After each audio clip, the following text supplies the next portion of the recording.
Great. Thanks, Nash, so much for that kind introduction. Just to start off, my name is Vincent Southerland. The camera captures my image from about the shoulders up. I'm a black man with brown skin. I have a beard and mustache and bald head.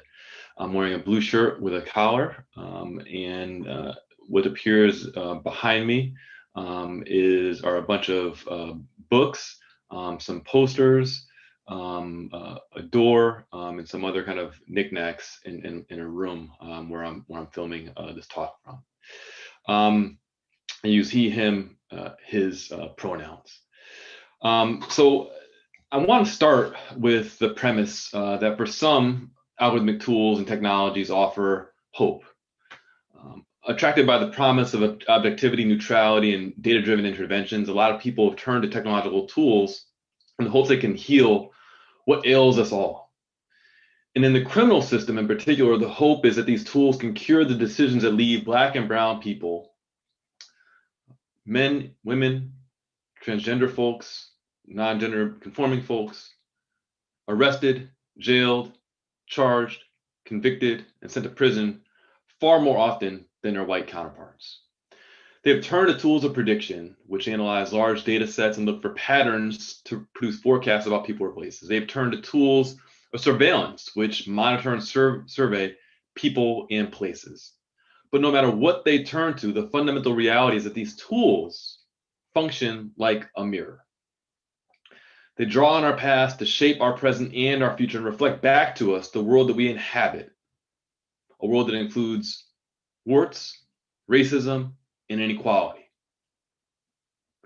My experiences as a public defender, as a civil rights lawyer focused on death and death in prison sentences, on policing, everywhere else that race and the criminal system intersect, and now as the ED of the Center on Race and Equality in the Law, where my advocacy is focused most significantly on the sites and entities and actors engaged in the development and use and oversight of these types of technological tools, have led me to the belief that these tools can't live up to the hope and faith that we so readily and often put in technology to solve our problems.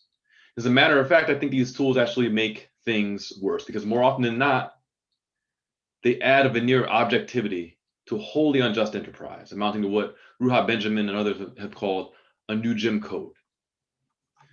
Now, I think the only way for us to really tackle these types of problems, or one of the most significant ways to tackle one of these types of problems, is by using a critical race lens that helps us understand the relationship between race, power, and the law in American life. What that means is both simple and complicated, because it's something that we have resisted doing in this country since its founding. It means putting race at the center of the frame and thinking of that and acknowledging that race and racism are features of America rather than bugs of the system. It means accepting as true the premise that race is endemic to American society, that racism is woven into the fabric of our country, that we live in a world that's constructed around racial difference and white supremacy. It means that recognizing the law and the criminal legal system in particular support and perpetuate that structure. And when we talk about the criminal legal system, at its inception was something that was designed from birth to keep Black people and really all people in their respective places, to perpetuate and support a racial caste system in this country. Using that type of lens also means that we have to understand and recognize that those who are in power will use any means at their disposal to maintain that position of power, to maintain the status quo. It also means understanding that those who are closest to the problems are going to be best positioned to provide us with the solutions that we need. With that in mind, I want to start by talking about some of the problems that come with technology in the criminal system. Then I want to talk with you a little bit about what a few solutions might look like if we were to center race in that conversation. And then I'll be joined by Dillon Sung and Hamid Khan in conversation about the work with Stop LAPD Spine Coalition. So first, let's turn to the problems. Racism in, racism out. Let's take a predictive policing tool, for example, which analyzes large data sets, including historical crime data, to find patterns and produce so-called forecasts about where crime might take place. The popular term for these are called hotspots. We know fundamentally from our experiences that policing and patterns of policing are racialized. New York, Newark, Ferguson, Los Angeles, Chicago, Detroit, Philadelphia. I don't have to give you statistics or data because you already know who is being policed in those communities, where the overwhelming police presence is situated. We know the police more heavily patrol Black and brown communities, making more stops and more arrests, and thereby creating and encountering more so-called crime. The very entities who are using these technologies are creating the data that they're relying on. The data they're relying on to tell them to go right back into those same communities to engage in more policing and cause more harm to those very same communities. Racism in, racism out. The second problem, the tools are all aimed in the wrong direction. They're all aimed at the people who are being dragged, pulled, persecuted, harmed, oppressed by the criminal legal system. Let's take that same predictive policing tool, for example, and a further iteration of it.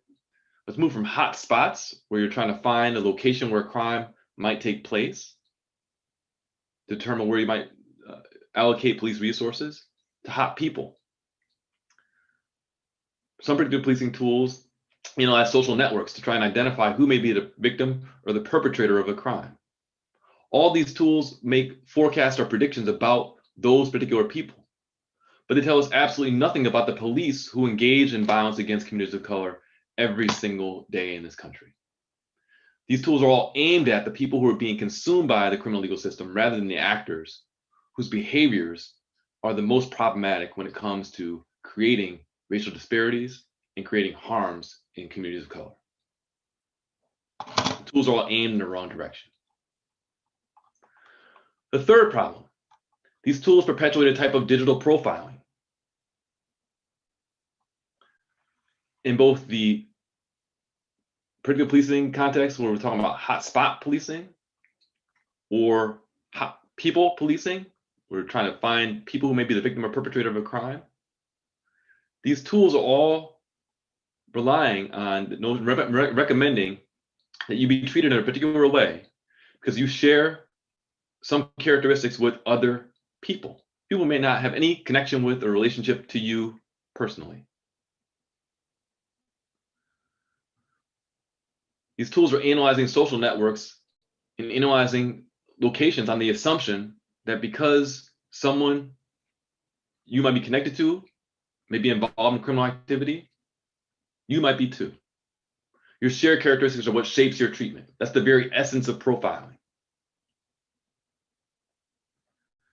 The fourth problem that these tools perpetuate. When we talk about and think about tools of surveillance, they're all used to monitor and control and keep people in their place. Whether we're talking about cameras that monitor communities or high intensity artificial lights that are used by police departments to watch and track and entrap communities, technologies like ShotSpotter that are used to listen out for the sound of so-called gunfire, tools like electronic monitoring, ankle monitors that are used to make sure that you abide by a particular curfew or stay within a particular geographic location, or remain in your home if you're under house arrest or some other condition while you're waiting the disposition of your criminal case, or while you're on probation or parole, or the constant monitoring that happens to you while you are incarcerated. All these tools are used to monitor and control and keep people in their place. Now, when we deploy and think about these problems and these concerns through a racial justice lens, through the type of lens that I talked about earlier on, we look at not only these interventions in technology, all these interventions that were adopted with at least the notion that they might provide some more objectivity, some more neutrality, a better criminal legal system, adopted on a false promise and a false hope. We look at the solutions much differently as well.